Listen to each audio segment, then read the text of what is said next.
God bless everyone. Meron tayo dito idinating na isang Samsung 2-door na refrigerator. Yan, ang problema po nito ay hindi umaandar. Ayan. Yan yung kanyang loob.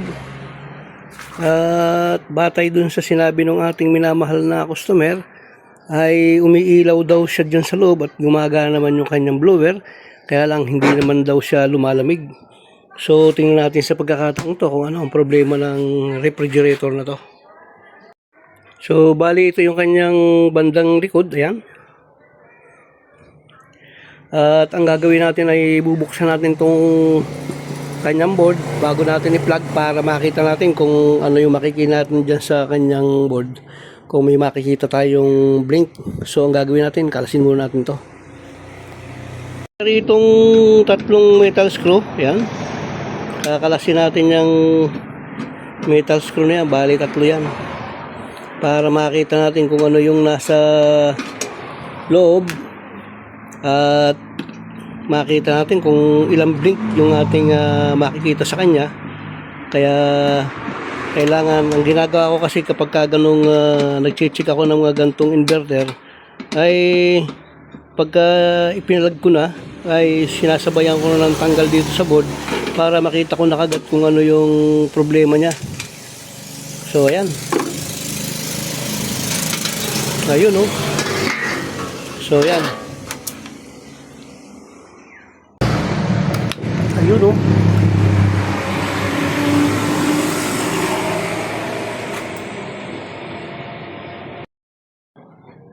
Ayun. Umalagas na siya. Ibig sabihin umaandar yung kanyang evaporator fan.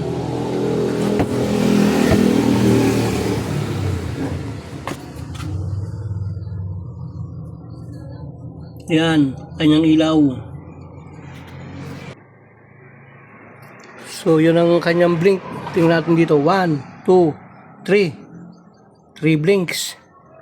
Ulitin natin.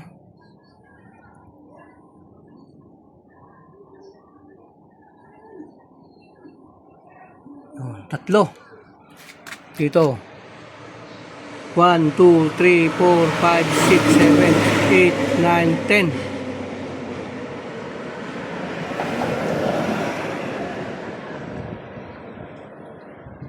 Ibig sabihin, isang 3 blinks dito, isang 10 blinks dito. So pagka ganyan ang tayo ng blink, ay walang kaduda-duda. Compressor ang tama niyan.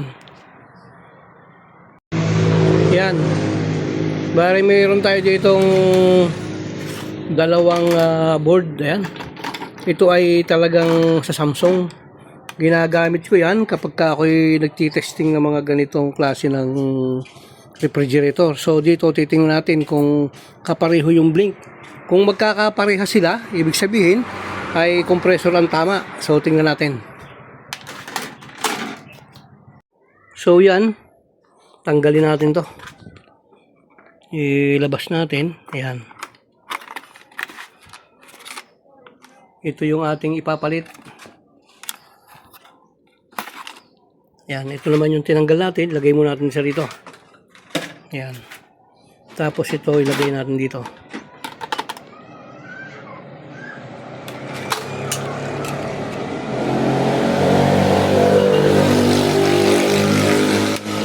Yun.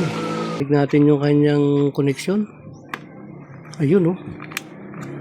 Tapos ito. Dito. Yung mga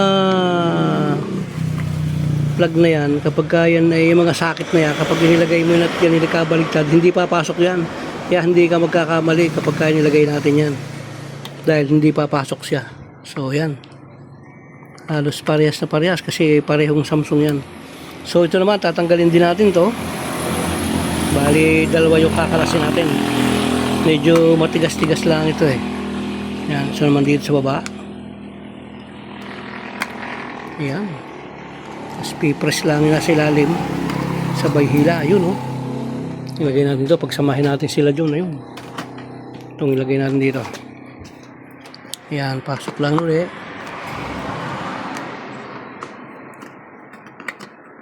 Sabay press. Ayan. Okay-doke. Yun. Pag lagitik na yun, matik na yun.